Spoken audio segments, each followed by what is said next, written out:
Stop the insanity.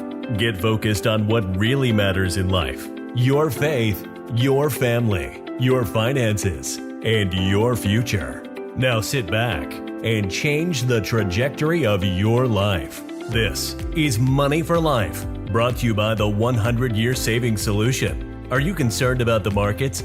Stop taking unnecessary risks with your money while also getting great benefits. Visit us at 100yearsavings.com. Now, let's welcome your Money for Life hosts, Teresa Kuhn and Rick Sapio.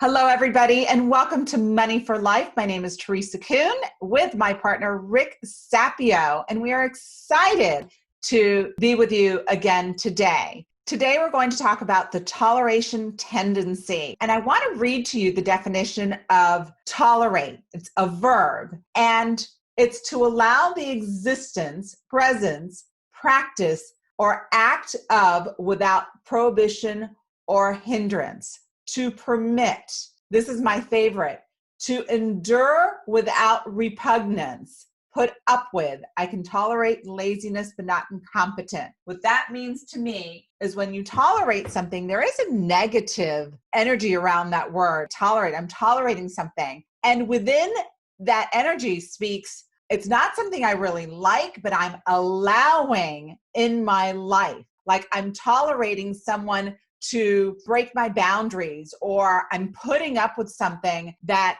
probably doesn't serve me that well. And Rick, you've got a fantastic quote when it comes to tolerating. Why don't you share it?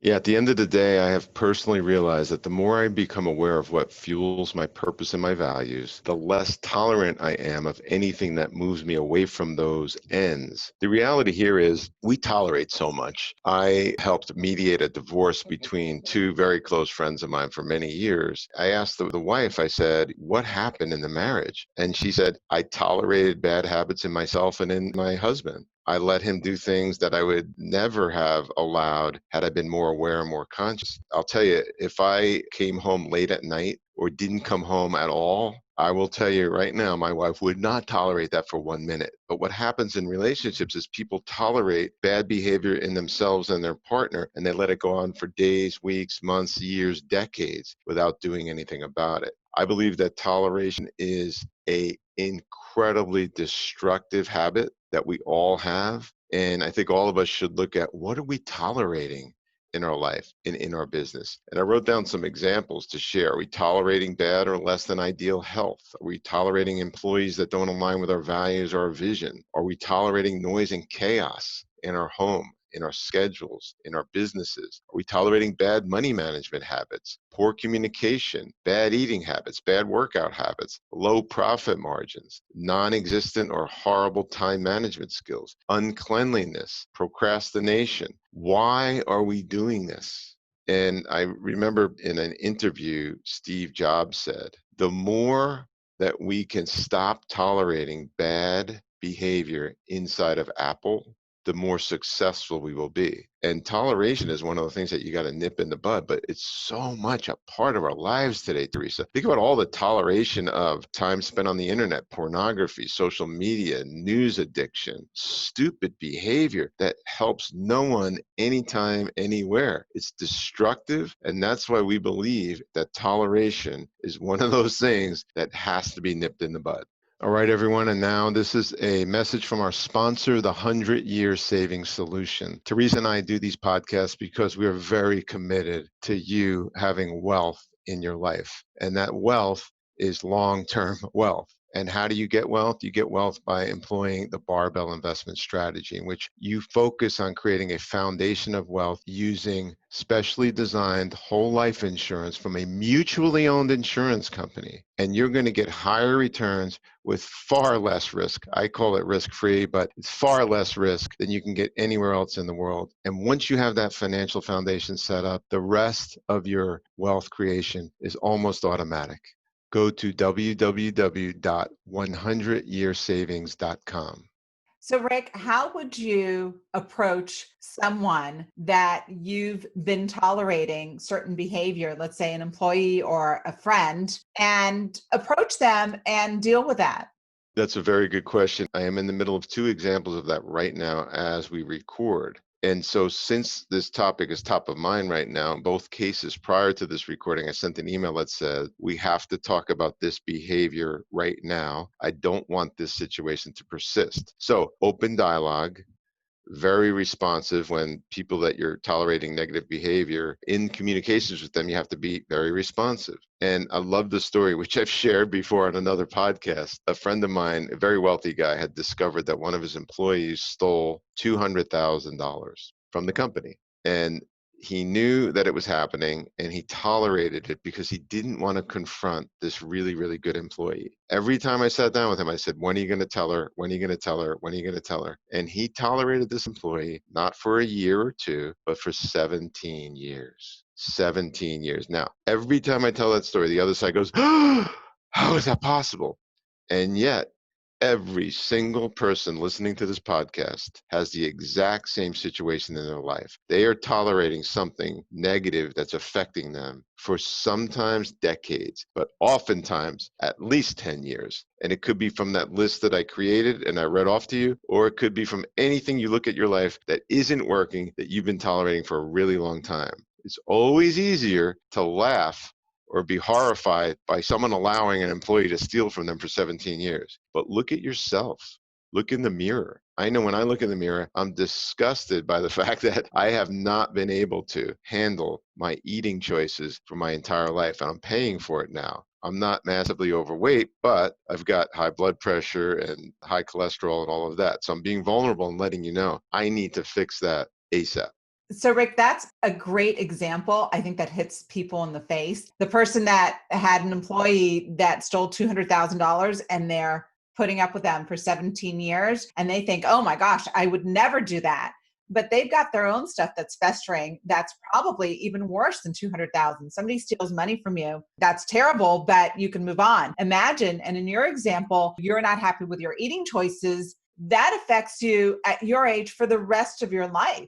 That's got to be nipped in the bud. And imagine the freedom you would have today, not having that in an issue in your mind if you had dealt with that when you were 10 years younger or 20 years younger. You know, we carry around this anchor of, I wish I had not tolerated such and such for so long. And it just takes from the essence of what we can do in this life, the essence of the impact that we can have in our life, the essence of our strengths and what we could do with our lives in terms of relationships and business and everything.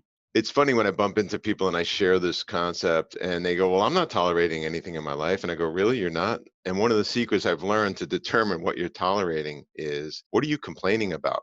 Anything you're complaining about is something you're tolerating that you have not handled. People complain about their spouses and their kids and their job and their health and their political system and their president and the people that run their city. If you're complaining about something and you're not doing a damn thing about it, you have two choices: stop complaining or do something.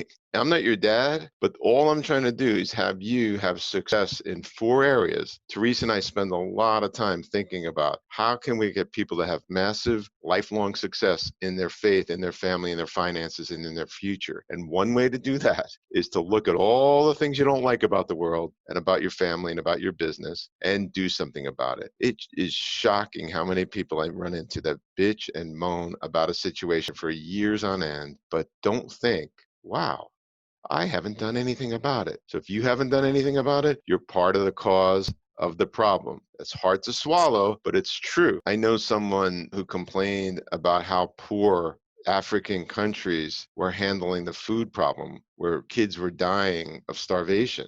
And this person complained about it for 10 years and then said, you know what? I'm going to dedicate my life to that. And this person has put in 30 years of their life. The only thing that they're focused on is distributing food in Africa to poor people. And there's someone who was just a regular stay-at-home mom who decided, you know what? I'm sick of complaining about it. So I'm not asking you to get that extreme, but I'm proving the point that if you're complaining about something, you and only you have the power to change it or stop complaining about it.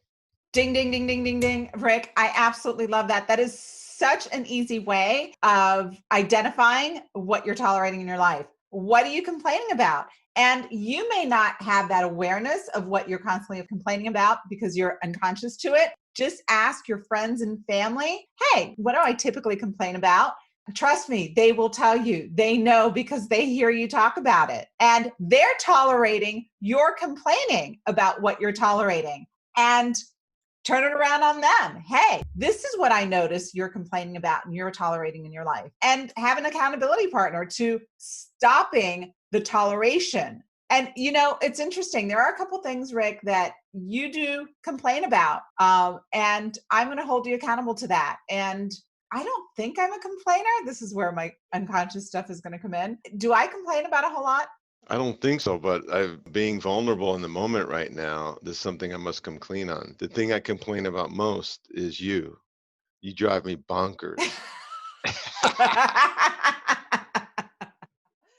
That's pretty funny. Well, you need to stop tolerating me. I am going to actually demonstrate how this works. So, Teresa, this podcast is over. I'm done tolerating you.